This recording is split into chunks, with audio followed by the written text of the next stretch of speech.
So who has a 100-word summary of the trouble you guys got into last week? We stole capstone abilities from other classes. Yeah, And they're not getting them back. give them back. We're not letting them go. We licked them. And then we came to this town. Well, we fought some things on a hill. Lunar demons, they were.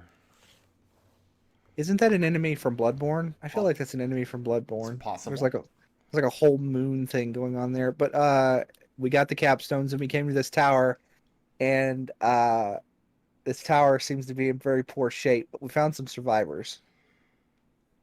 Allegedly. Well, yeah. You could still, draw us into an ambush and then, Oh, jack and us then up. you tried to put our you put a feeble mind trap on the thing. I didn't did. do it. The NPC upstairs did it. Uh-huh. It had been a while since I checked for traps in his defense. Just can picture like one of the other someone besides Destil touching that. Can you picture how that going well? Why would anybody else touch a door? He's got you there. Like, imagine Lucius tanking. Yeah, that happens a lot, actually. Really happened in the ghost ship. How many times have I just like, okay, I kicked the door down? Well, if you kick this door down, you'd have got a feeble mind spell attached to know. you. I didn't mean to do that. There we go. All right. Fixed it. Yeah, no, that would have been bad. It's just like, we have no way to cure feeble mind, do we? And you can't make the saving throw until like after a year? Or a month or whatever? Anyway, I didn't get my mind eaten. We broke into a place that was filled with stuff, and now we're gonna do something to help the people with their stuff. So you made it to the remaining tower of the holdfast at Keyglass, which is one of the holdfasts built on a hill overlooking this valley, with the intent on defending the civilization in the valley below against things like drow slavers, which are pervasive in the Underdark. With the flood, however, only this one tower remains above the water line, and it's been savagely attacked by some kind of demonic force. Right. We asked the question: are the fiends fey? Are the fiends fey undead? Undead fey fiends and undead working together? I think I said that wrong. That's what 30 hours of Final Fantasy II will do to you, Treble. A for effort. Your It was brain, 20 hours. your brain is scrambled eggs now. Congratulations. Was 19.5 hours. So the Lady of the Holdfast is named Gelman Paletop. And you climbed this tower to a barricade where a feeble mind trap had been placed. And after some terse negotiation, they've agreed to let you inside as long as they're in desperate need of food and healing magic.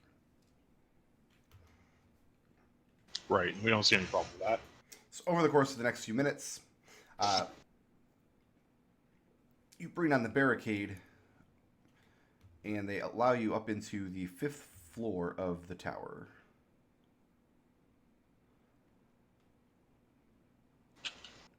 Of this donut-shaped tower.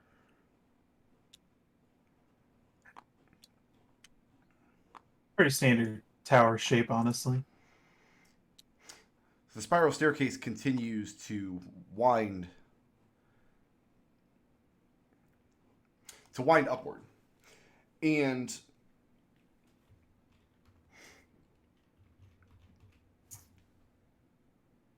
this area of the tower is a very open floor plan. And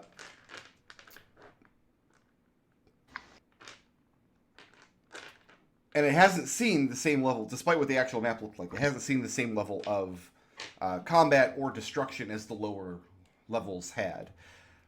However, the floor has been stripped down to the bare stone as they've rolled the rugs and rushes along the floors, and they have them pulled up and over the walls. So the window that you had seen from the outside looking up, you don't know where it is in relation to the tower now. They've covered the walls instead of the floors, so you just had bare stone on the floor. The few pieces of furniture here, one or two of them, are broken, but in the south side of the tower, you see where they've set up cots. There's a couple tables with chairs, and there's a small pile of what was of their provisions that they managed to bring upstairs. But you can see that it's mostly empty crates and boxes and barrels at this point. It looks like this is where the remainder of the garrison had holed up. And you're greeted by two haggard-looking men-at-arms as you come up the stairs. They're dressed in the same armament as you've seen before, previously on the hill, having been killed by the lunar demons. And amongst the north side of the room, where they have a bunch of just useless stuff pushed aside, you do see where part of the floor, one of the rugs that they've using to cover the walls, unrolls across the floor, and there are two more lumps underneath it that as you enter the room, you surmise to be dead bodies. And the two men-at-arms look you over very suspiciously. It looks as though one of them was desperate enough to bring you upstairs, while the other one would have preferred to leave you down there. So the one of them was desperate enough to convince the other. But both are very suspicious of you. I mean, Alex is gonna not waste any time in getting over here and seeing who needs magical healing. Okay. They continue to bring you up the stairs.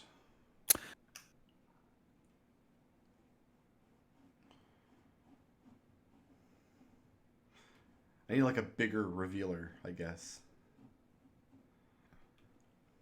And again, this top floor of the tower is not as wretched and dilapidated as the map would have you believe. In fact, this part of the tower seems more or less intact. It is a kind of commons area, like this circular hallway as you come to the top landing, which has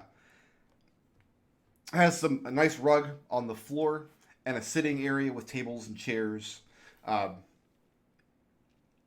where the lady or her family of the Holdfast could come and take her meals if she wanted to be alone. And then that center area is surrounded by sleeping chambers.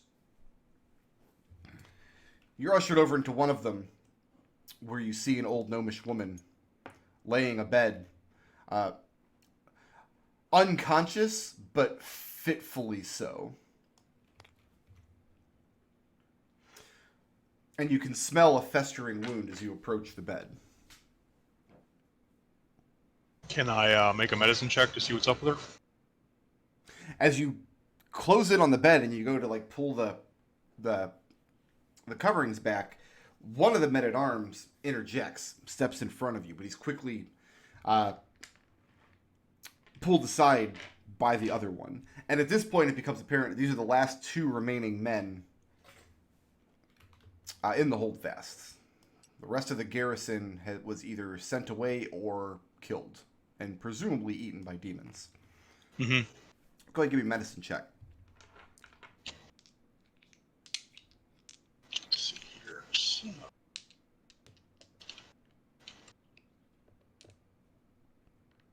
Come on. I'm just going to take this one, Treble. So that is a 21. Pulling back the coverings, I mean, it's immediately apparent that she's taken a terrible injury to her upper arm, her right arm.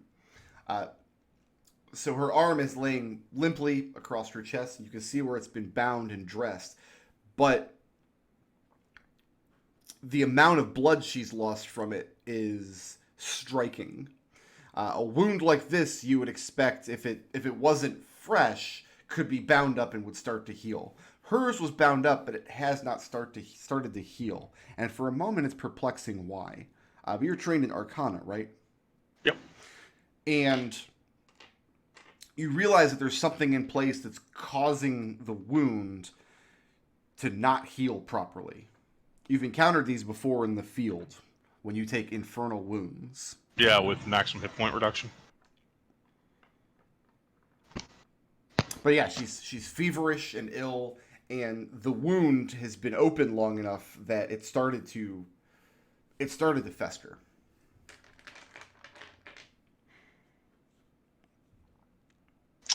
And what can I? Does my medicine check let me know what I can actually do in response to that to deal with it? Typically, an infernal wound can be healed with any form of magical healing. Anything that Okay. restores hit points magically. The other man-at-arms, the one that had tried to interject himself, comes back down the stairs to where the rest of you are standing and asks, and very bluntly, tells you that you had said you'd brought them food.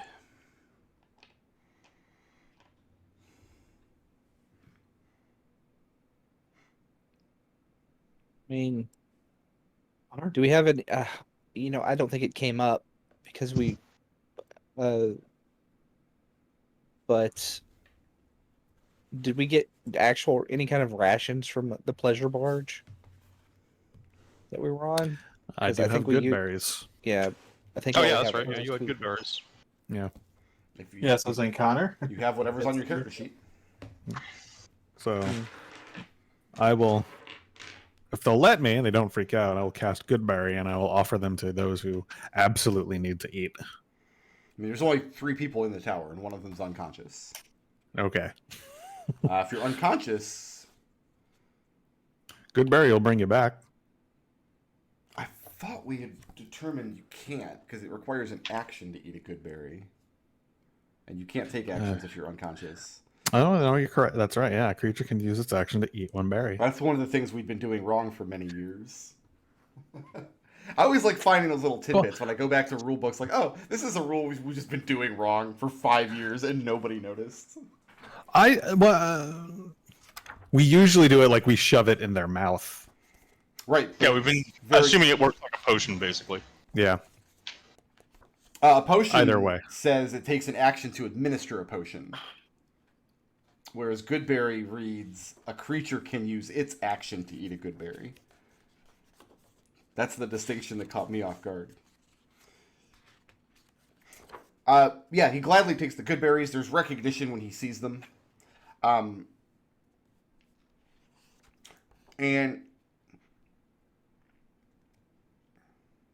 he accepts them suspiciously, though, after he takes them. And he takes the one upstairs. So, Alex, near where you're standing, when the second man-at-arms comes back upstairs, takes up position on the opposite side of the lady's bed, you see him hand off a good berry to his companion, and they each eat it greedily. So what are you doing about this situation? Alex is going to hit her with a second level Cure Wounds. Okay, go ahead and roll that. How many D8s do you need?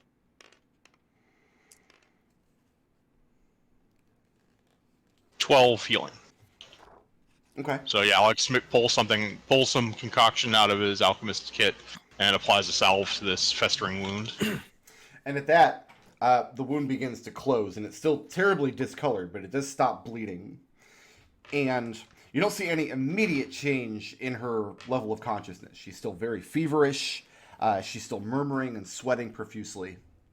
But the wound itself stops seeping so badly. So the next step would be to clean it and give it fresh bindings.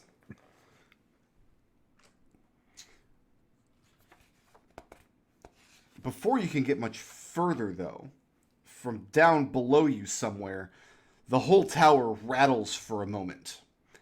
As the sound of this hideous... It sounds like half a roar and half a burp. And it's so loud that it causes the stones of the tower to shake for a moment. Like imagine like an apartment with a train track right next to it. Everything rattles on the shelves for a moment. The guards simply brace themselves as this happens, as though it's happened many, many times. But it leaves your ears ringing. Let's get a DC 17 Constitution saving throw, please. You can make this at advantage.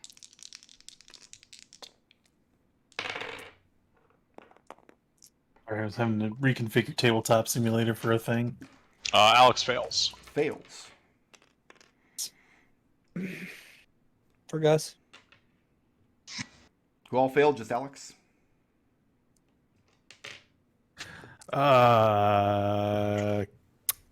Can Alex give me a flash of genius by any chance? Where are you? We're should- downstairs. Alex Oh, is are we upstairs down- with the okay. lady, and everybody else is All right. downstairs. Then no, you may not. How about that? Because I got a 15. So Alex and So Connor close. fail. Yeah. So Alex and Connor, Can you your hear me? ears are ringing loudly for the next few minutes. You find yourselves deaf. It's impossible to have a conversation, and you see one of the guards too, grabbing at his ears. And you see the lady kind of wince in pain and worry for a moment, twist under her covers.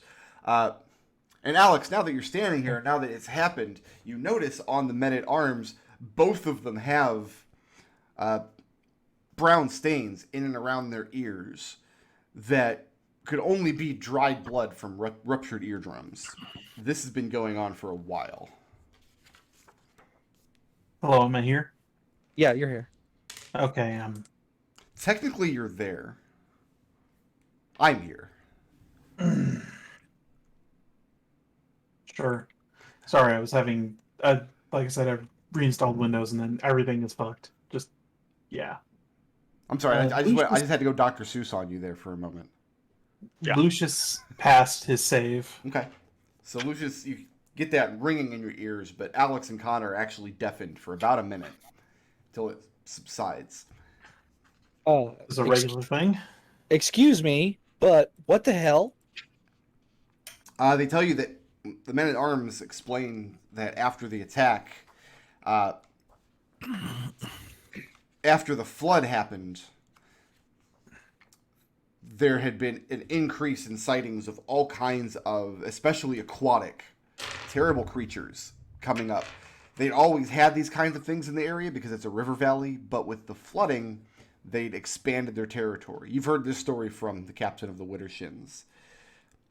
In response to this, the lady sent half of the garrison over to the Shrine Island to unlock some sort of hidden power there.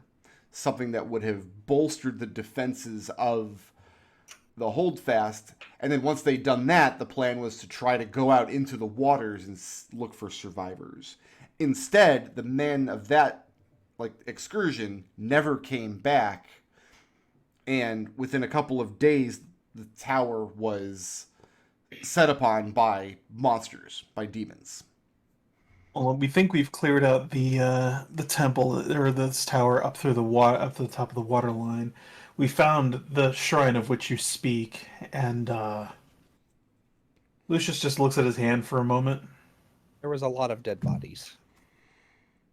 Lucius has to check his hand periodically to make sure it's still his hand. Yeah, So you tell them about the dead bodies. yeah. And they had surmised as much, but didn't know for sure. Their magical defenses here are utterly spent. The lady herself is the Holdfast's most accomplished mage. She used the last of her considerable power, and they think as well her health, to place a trap upon the barrier in case anything tried to break through. The barrier on the defenses? The one that Alex triggered. Okay. That was her last ditch to try to hold that area of the tower.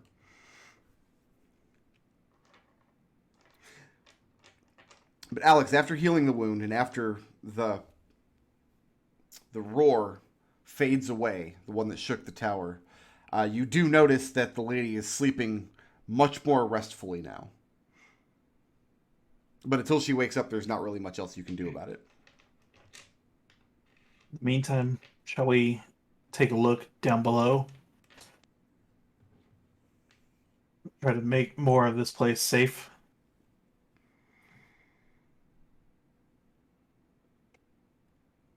Does anyone else need magical healing? I've still got a few more shots left. We Maybe haven't when- really haven't in any combat.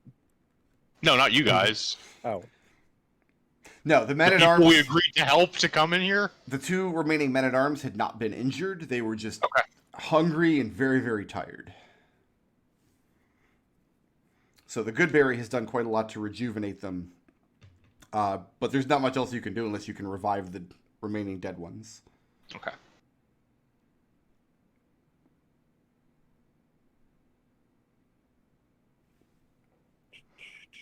So what's next? do you have? Do you think you have a cure poison scroll? Do you think that would cure any I don't know if that actually cures infections. It removes poisons, but like, she's not poisoned. I didn't see that when I did a medicine check, right? No, she's not poisoned. Yeah. She was injured by one of these demons. It was a terrible infernal wound. The kind that doesn't heal properly without magic. At that point, they had already spent their remaining magic defenses. They had no way to heal her. I'd say let's get word to the captain and get some more relief up here. Do you think we should just go ahead? Is she safe to move? No, that's why I'm saying we bring people here. Are we gonna go look at the roaring, like Lucius said? Where do we look? That felt like it came from everywhere. Felt like it. You heard it deep below you, and then it shook the Okay. tower Yeah. from the bottom up. Oh, right. You mean go into the basement of the tower? Yeah, Do we have a water breathing Lucius? I can prepare one. It'll take a few minutes. I mean, I'd say maybe we rest up for an hour up here in case anybody has anything they need to get back, and then head down. I don't think we need to wait an hour. Okay. Yeah, I'm good without a rest. I'm just saying if anyone needed anything, but yep.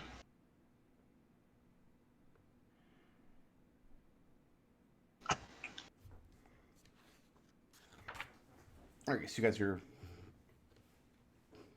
taking a short rest and then going down? I think we're just taking 10 minutes for the ritual. Okay. I will... Yeah, that sounds right. Yeah. Oh, I forgot to mention, so I'm at 4 blips right now, Brick, I believe, because I leveled up, and then from my level up, I took a feat. Apparently, you can take archery fighting style as a feat now, so I have a bonus to hit Out things of- when I shoot. Tasha's, right? Yeah.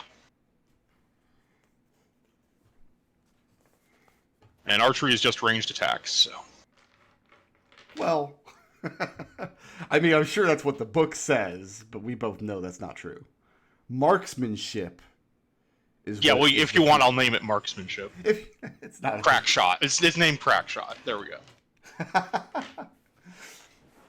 There was the 3rd edition Ravenloft book, which wasn't written by Wizards in-house. It was actually written by White Wolf, which was like the Vampire the Masquerade people. But it had a prestige class that was like a marksman with just crazy feats, like ricochet shot. So you could just roll up Revolver Ocelot in that game. Yeah, but you need other feats to be a master of interrogation. He was terrible in interrogation. Not according to Campbell. Listen, considering how much else Campbell lied in that video game, I kind of sus there. Look, I paid attention during the mission briefing. I don't know about anybody else. Does Ocelot ever get one useful piece of information out of somebody he's interrogating in any of the Only if games? you decide to not turbo the button. But even then, what does he get out of you? Like, what do you tell him? I think GTDG already put that answer and It's like, oh yeah, no, he gets off on it. That's what it is. My whole worldview's come crashing down. Ocelot sucks as interrogation. Now I'm mad. Listen, if you can't. And besides, it was Solidus in Metal Gear Solid 2, by the way. It was also it's just that like, yeah, look at this. He just likes to watch. So, Yeah, that's true. Actually. Again, lends credence to the GGDG interpretation. So basically, if you can't do something well, you learn to enjoy doing it poorly, and that's what Ocelot did. Is that just the story of his life? Anyway. Yes, actually. Coming downstairs, down to the first basement level. Again, there was a barricade at the bottom of the stairs. You peeked around, but you hadn't actually made it to the floor. When you get down here, the barricade of broken furniture and rubble in the way, that looks like it had been placed here by the garrison before they were killed in the attack. In fact, some of the larger pieces of rubble look like they had just been rolled down the stairs. But standing here, you can hear water sloshing against stone somewhere on this floor, somewhere nearby. Where you're actually standing is dry, however. I hear water, so we probably are going to get wet. Parliamentary inquiry. How far are we down below the civilians at this point? Are we at least 40 feet? Oh, more than that, because you were on the 5th and 6th floor, which is where their last stand up there, and you've gone down to the basement level now. Sure, okay. I don't want to cast a flame strike and be like, oh well, you have just exploded all of the peoples above. It's not a thing that happens. Come on. I'll swear it's happened at least twice. Yeah. Yeah, I mean, remember Mount Celestia? Yeah. Yeah. Oh, you committed murder on Mount Celestia. Cool. This one's fine. See, Gus, you've got this barrier in your way. You're going to have to spend a few moments Yeah, shoving this furniture aside and rolling these big pieces of rubble. that's what Gus is doing while Lucius is like doing the mental math on like how far down we are. Before you get started on this, there's no chance of doing this work quietly. Just want to make you aware. If you were just... What's the nature of the barricade? It's broken furniture and pieces of rubble from the broken parts of the tower upstairs. Okay. I mean, I was not going to attempt to do it quietly. Okay. Does it look like it was arranged from the side of the stairs or from the side of this floor? Like, are we being boxed out or from upstairs? They Okay. built. In fact, some of the bigger pieces of rubble, like I said, look like they had just been rolled down the stairs. They're too heavy for even two gnomes to lift in place. From the story that you had heard upstairs, the monsters had attacked the tower, and they knew that there were more down here and didn't have the manpower to go down and hunt them out. Gus, go ahead and give me an athletics check, please. Strength athletics.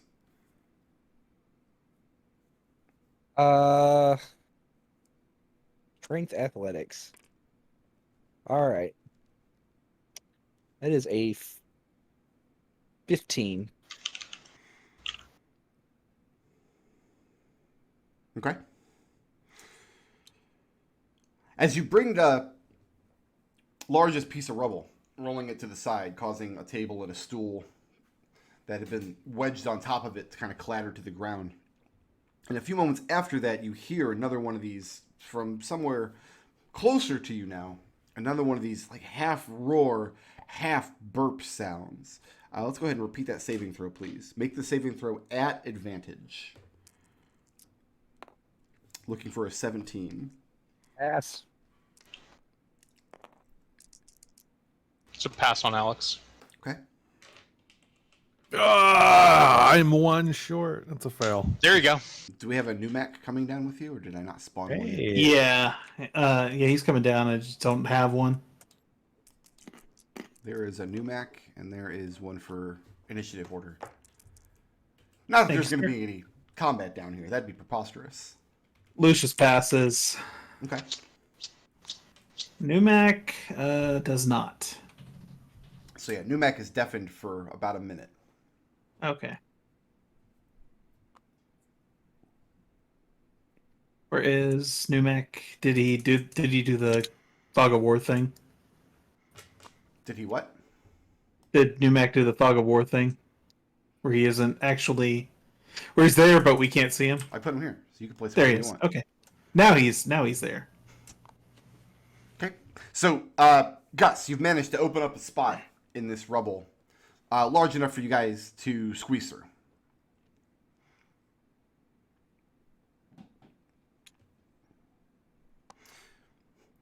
Stepping out into the tower, you see where there's an inner hallway curving around to one side, next to the stairs.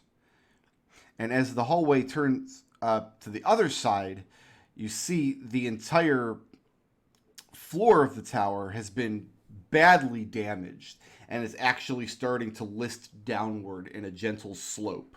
And this is the source of the sound of the water sloshing, because as it slopes downward, even just 6 or 7 inches or so, the back half of this tower would be waterlogged.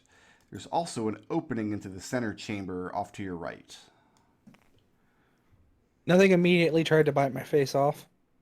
Floor seems a little weak, though. Be careful. Send Steely through. One of you had like masonry tools or something, didn't you? Do I have mason tools? I've got carpenter's tools, smith's tools, and tinker's tools, All right, those are not applicable here. and thieves' tools. She had like archaeology tools too. Oh, yeah, I also have an archaeology background, but that just tells me that this was made by dwarves for the purpose of being a place on a hill. Gnomes, actually. Oh, okay. Sorry, my bad. And maybe All I right. slept through that class. You would think Okay, that Alex so- would know the difference between a gnome and a dwarf. Gnomes have hats, dwarves have beards. All right. Hold up. The further we go down and closer to get whatever is making that noise is only going to get worse and worse.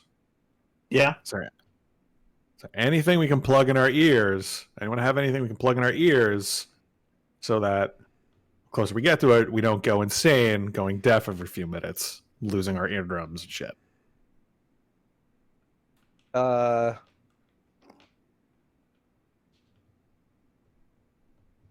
Not unless I can whip something up with alchemy. Like, I don't have any wax or anything on my person. No such luck. Can shove a python in my ear, maybe. I See how well that goes. think that was like, if it becomes an issue, I have something I can do to protect us. But So what's Maybe. next? All right. Well, just in case then, I'm going to use Gift of Alacrity on you, Gus. well, thank you. Just in case. All right. So we're gonna go this way or this way? Which way you want to go, left or right? So does the floor look? You said it's sloping down. Does it look unsafe to walk across? Probably not, because it's still a stone floor. Okay. But you wouldn't be surprised if you were wrong about that. Yep. And actually, coming up here and looking into the center chamber of the tower, you do see more tremendous damage in the floor, where there is a gaping hole looking down to the floor below. And only a couple of inches below the hole is the water level. This just fetid water with this thick layer of just green scum along the top of it. So if you will Algae permit me bloom. a moment to draw this out. This whole area of the floor here has crumbled and fallen away. Mm. And then you're underwater if you go into that hole. Also, no light sources. Do we take the shortcut or do we go around to the stairs? There's a hole. Given that we don't float, I'd say we go around to the stairs where we know we can at least maybe stand on something underwater. Because Steely, you and I are just going to go right to the bottom if we jump in there. Yeah, none of us. Here, float why down don't we send Steely 10 feet ahead of you? That's fine. And as you come around the north side of the tower, you see where the path splits off into the inner hallway and then the stairs leading down as well. And once you're about at Steely's position, this is where Steely's feet are now underwater. And it'll be getting deeper as you go down the stairs.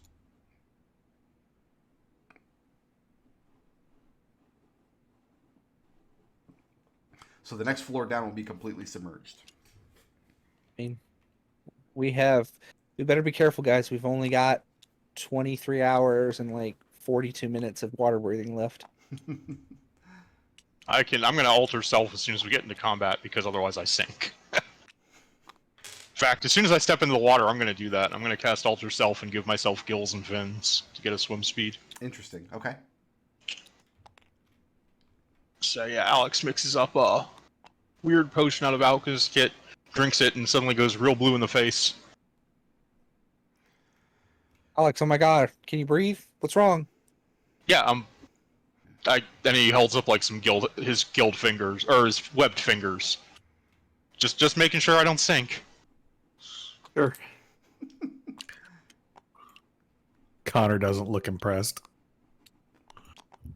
That's not Fae bullshit. That's Gnome bullshit. Connor, who jumped into the water to save you with this the last time you went over? Why He wasn't impressed. Okay, fair enough. As you head downstairs, you end up coming... And once again, by the time you're at the top of the stairs here, you're completely submerged.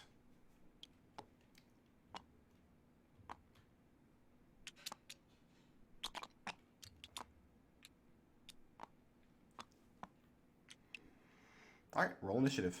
Once Steely steps into that position.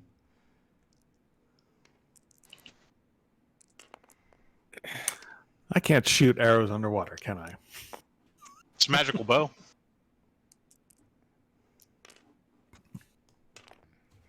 I don't think there's any rule that precludes being able to shoot arrows underwater. Ha! Excellent. I think if I was going to homebrew one, I might cut the range increments in half, but these ranges, that's not going to matter.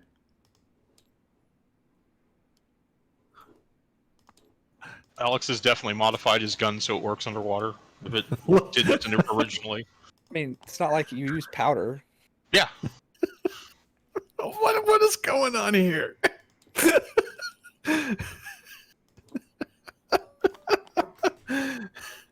I'm glad Gift of Alacrity finally came through for you guys. Here's my rolls.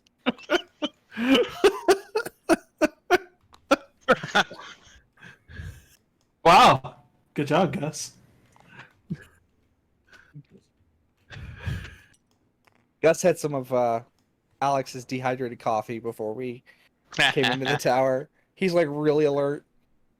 Did he eat it? Yeah, just for the spoon. So, as Scrappy comes around the corner, you hear a loud crashing. Well, you feel, those of you still on the stairs, more feel it than anything. But there's a loud crashing vibration as something enormous lumbers forward. Actually, be the green one. These need to come the other way around. Like this. Crashes forward, scraping quite a lot of its frame against the wall. And it's an enormous, easily 2-ton frog demon. With these huge bone protrusions coming out of the top of its head.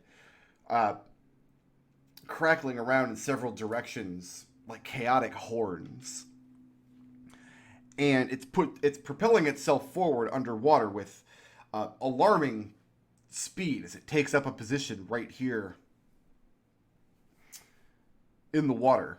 And it has these just glassy, milk-colored, dead eyes in its sockets.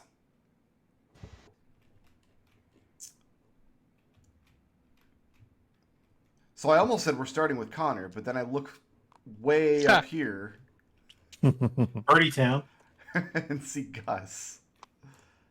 Yeah. So Gus, you're rolled- up first. I rolled a natural 20 and then a 7 on the alacrity die, so I'm real alacric right now. Alacric. Your zoomies. I got the zoomies, yes. Gus, do you have a swim speed?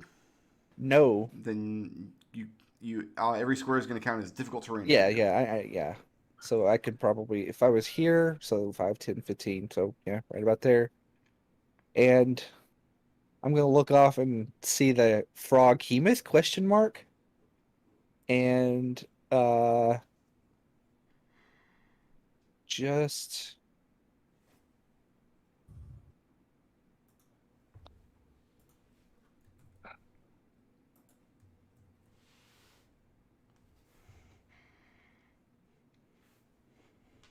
trying to decide if I want to use a cantrip or if I just want to like, I'm just gonna dodge. Dodge there at the stairs. Yeah. And then for a long time, nothing happens. And then it's Connor's turn. All right. Connor, do you have a swim speed? I do not. Then treat these squares as difficult terrain. I am. And then dash.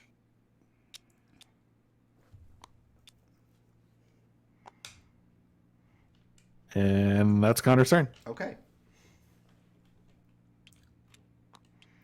And that's going to bring us to Numac. Numac, I know, doesn't have a swim speed.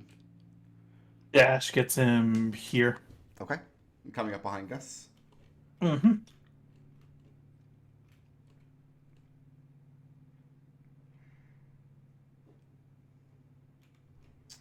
The huge frog demon leaps forward and crashes to the ground here. So I'm going to need Connor, Alex, and Lucius to make a Constitution saving throw at advantage. And I'm going to need Steely, Gus, and Numac to make a Constitution saving throw. 21 on Alex. Okay. Yeah, looking for a 17. Gus failed. On the money. Numac failed. Steely probably failed. Yes. Ooh, big numbers. Oh no, Steely passed.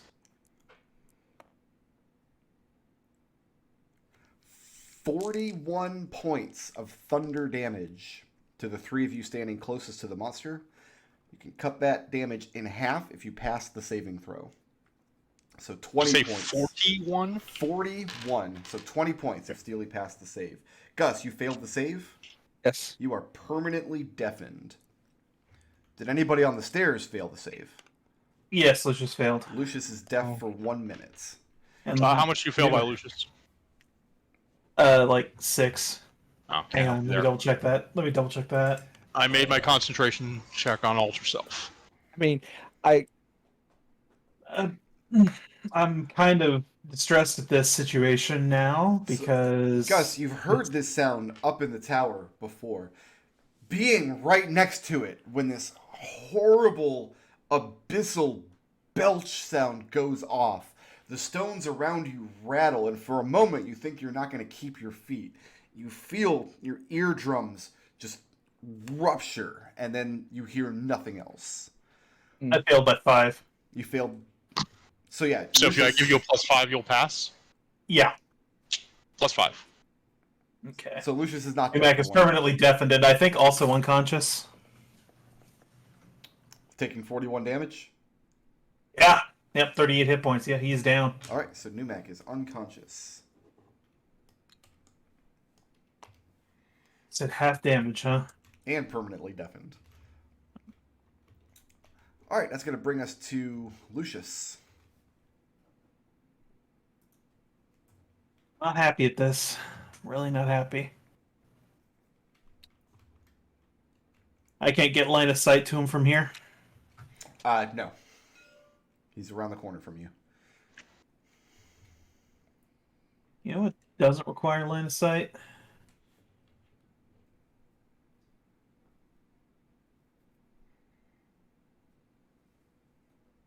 Flame Strike doesn't require line of sight. Yeah, no, this gonna go ahead and do a 10-foot radius in this area just to drop some fire on this guy. Need that thing to make a DC 17 dexterity saving throw. Does flame strike function properly underwater? Pass on the save. It does not specify that it doesn't. So. Okay. No. 46, 46, and then half of that. Are you gonna want fire and radiant damage split up? Nah, I'm good. Okay.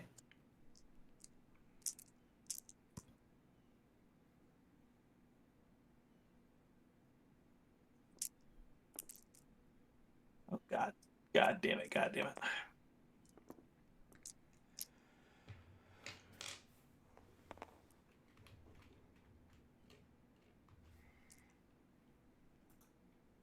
These are 6th level spells, so I do get an extra D6. Is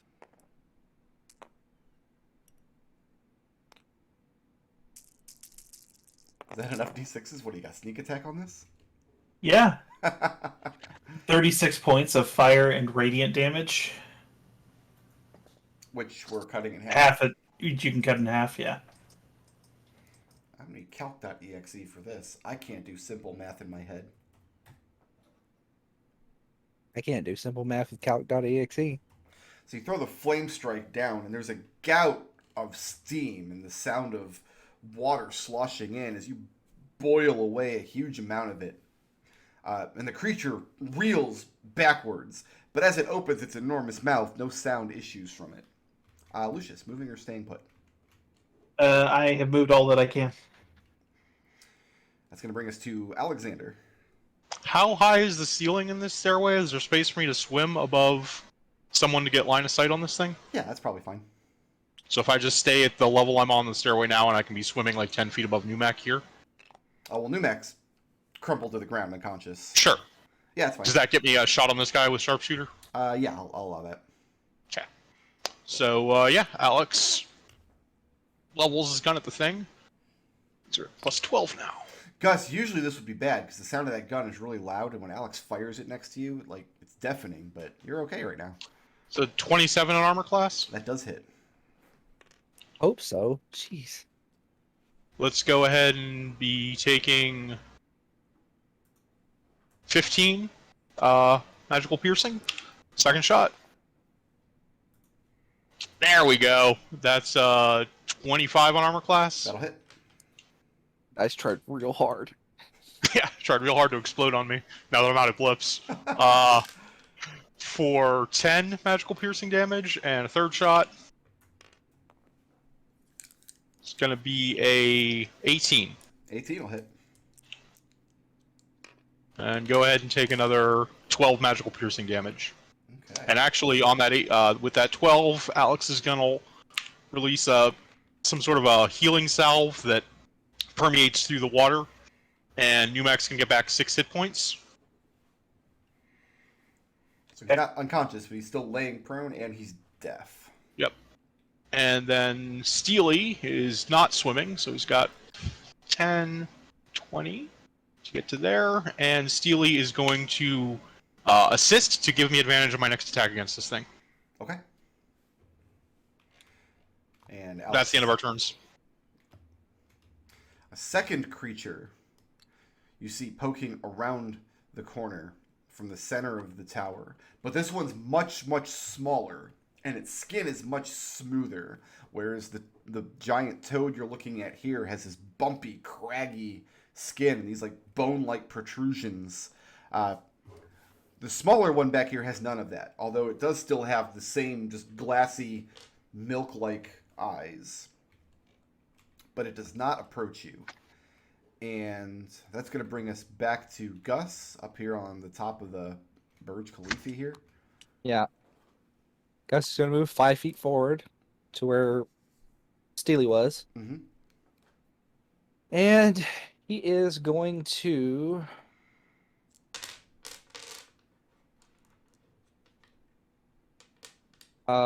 cast...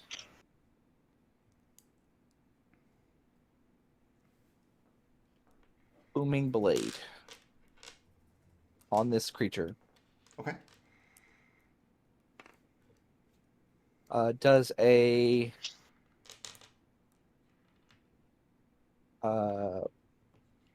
come on. Does a 16 hit?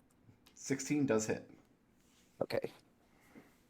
All right, so he takes a 7 now. So that's 14 magical bludgeoning damage and 13 thunder damage. Okay. And so you hit it with your hammer, and the impact from the hammer, it clearly winces in pain, but then the reverberation that results from the booming blade does not seem to affect it at all. okay. Well, we'll just hammer. Does a 17 hit Yes, for sir. my bonus action. So all right. So that is 8 points of magical bludgeoning damage. And moving or staying And put? I don't remember. Did we take a short rest? No, you just cast water breathing. I asked if you I guys mean, taken I the said full we level. could, but hey, who am I to know? I was told, nope, we're just going to take 10 minutes and cast the ritual. Oh, you know what? I think I used my action surge. I just didn't. I was disconnected, so I didn't mark it down on my character sheet that I'd used my action Definitely surge. used your action surge in the fight against the Winter Demons. And I forgot about that. Darn. Wait, we took a short rest on the boat. Because I used a ton of surges on the boat. Oh, right. We did. Yeah, we haven't had an action surge since we got into or a rest since we got into the tower, but we totally rested up on the boat. There hasn't been any combat tower. in the tower. So yeah, if you took a Right. short rest on the boat, you would have had the benefits of that. Okay. All right. Cool. So Gus is going to action surge, Okay. and I'm just going to beat this thing to death with my hammer. Does a 16 hit? Yes. That is 12 points of magic bludgeoning damage. Okay. That is 16 to hit Also hits. for 11 points. And 19 on die, so that's going to hit for 14 magical bludgeoning damage. Okay. And the thing is bloody as you just lay into it with your hammer. And it's a little off-putting because you can't hear the hammer strikes. It's fine. It's probably just because I'm underwater, right? That just makes you more violent. And then that's going to bring us to Connor. Yep. 1, 2. Can I get him from here? Yeah, that's low enough on the stairs. Woo! All right. I don't know about that sound. It's my woo. I'm going to give him partial cover from that position because he's got the wall to his left and Gus standing there to his right. Okay, that's all right. I'm fine with that. But I'm going to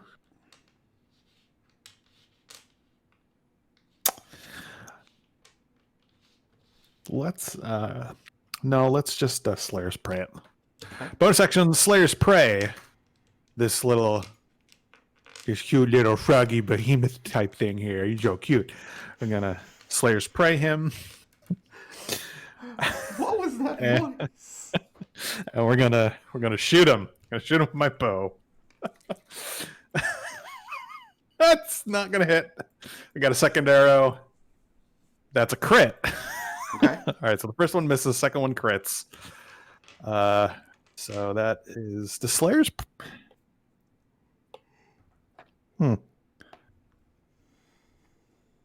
Sorry. First time yeah, Slayer's Prey gets doubled too. That's neat. Yep. I'm okay with that. Oh, so it's a smite. So it's actually wound up being better. All right, so and it takes 24 piercing damage, Okay. and I get a third attack. How awesome is that? Sounds broken. I love it. It's great. Oh, More it's a 14 opportunities to hit. 14 does not hit. 14 does opportunities to not miss. hit. All right, let's just step back. That was Connor's turn. It's gonna bring us to Numac. His movement to stand up, stumbling around away from the mess, because this is clearly beyond him right now. This 6 hit points ass. So Numac's just staying there? I mean, he can only move 15 feet, and Lucius and Connor are blocking the rest of the way. Okay. Gus. Huh? How are you today? Fine. I have Uh-huh. a 22 to hit. Shield. So that raises your AC to what? 27. So this 26 misses. The 27 hits. Oh, come and the on. 27 hits. Come on. Come on. Rickard, you just gave us the level 20 abilities. You didn't actually give us the hit points commensurate with those abilities. He dodged 2 of the attacks. It gets 4 attacks, and he only ate 2 of them. Working as intended.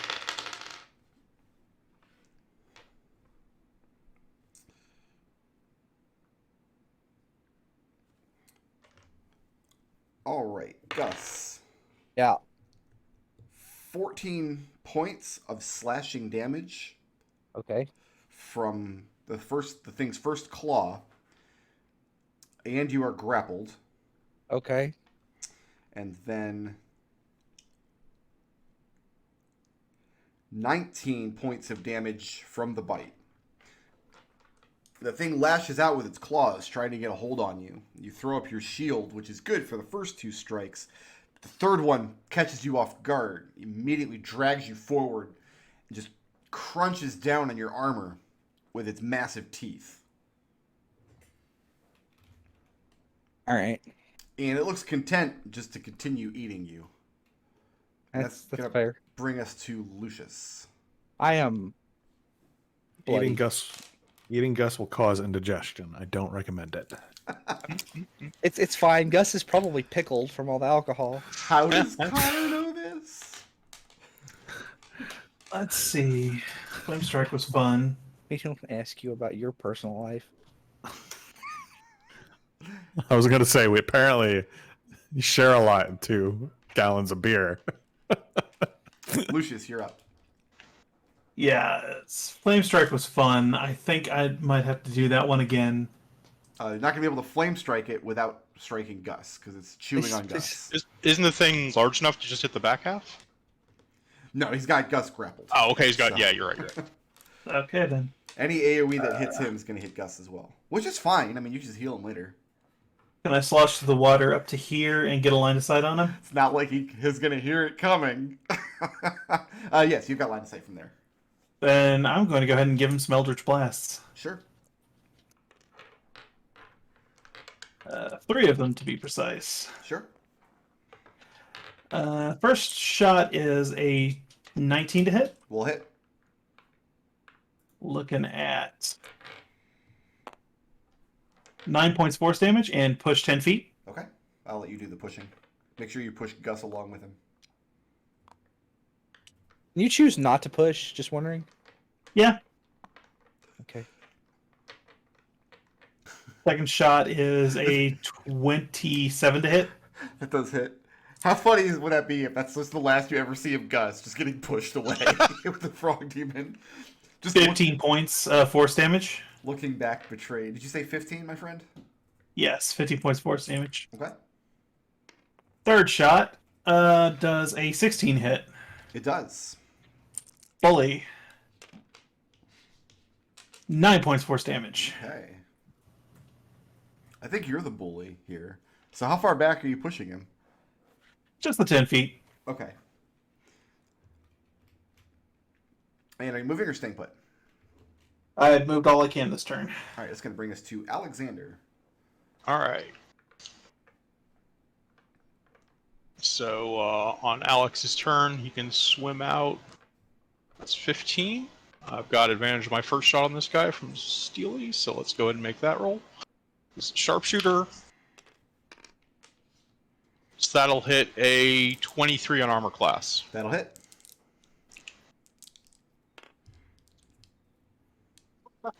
$17 magical piercing damage. Okay. Second shot on the same guy.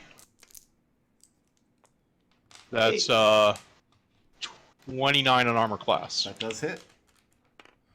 for 17 magical piercing damage. I mean, that's enough. The second shot, the thing goes limp, and Gus, you come crashing to the ground, still partially enveloped in its gigantic mouth. Alex will take a third shot on the one in the back, the smaller one. Okay. That hits an armor class of 24, That will hit. dealing 13 magical piercing damage. So I've got 10 feet of swimming left, so swim up. I'm still about 10 feet above everybody else if the ceiling allows it. Yeah. Swim up to there. Steely can move to there and dodge. That's the end of our turns. Okay. Oh, one of those shots, you know what, Gus, go ahead and get back 4 hit points. Thank you. Yep, that's the end of Alex's turns.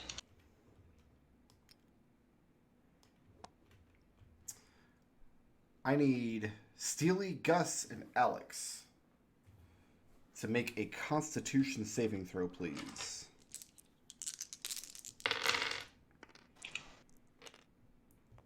That Uh, is a 25. Looking for 28. 17. Oh, and Steely, he's got +6. Yeah. 23. So 17 points of thunder damage, which all of you can cut in half for passing the save. As this thing also lets out this loud, terrible belch, croaking sound, although nowhere near as loud and reverberating as the larger one. In fact, Sorry, how much damage was that? 17, which you can cut Thank in you. half. Those of you on the stairs, you hear the sound of it. Well, Numac doesn't. But it's not nearly as affecting as the larger ones.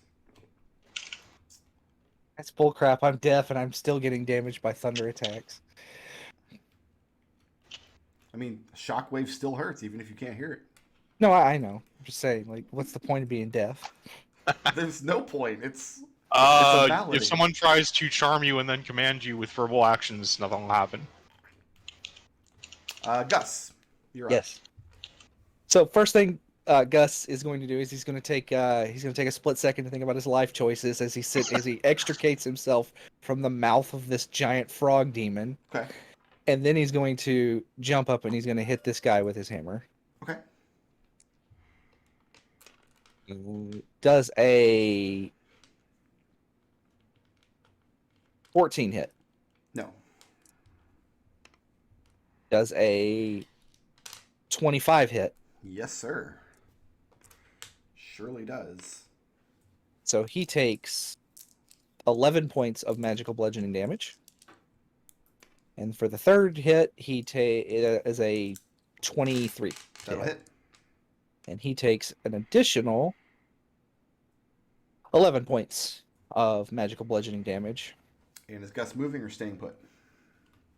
Gus is going to use his bonus action to cast Second Wind, or to use Second Wind. Sure.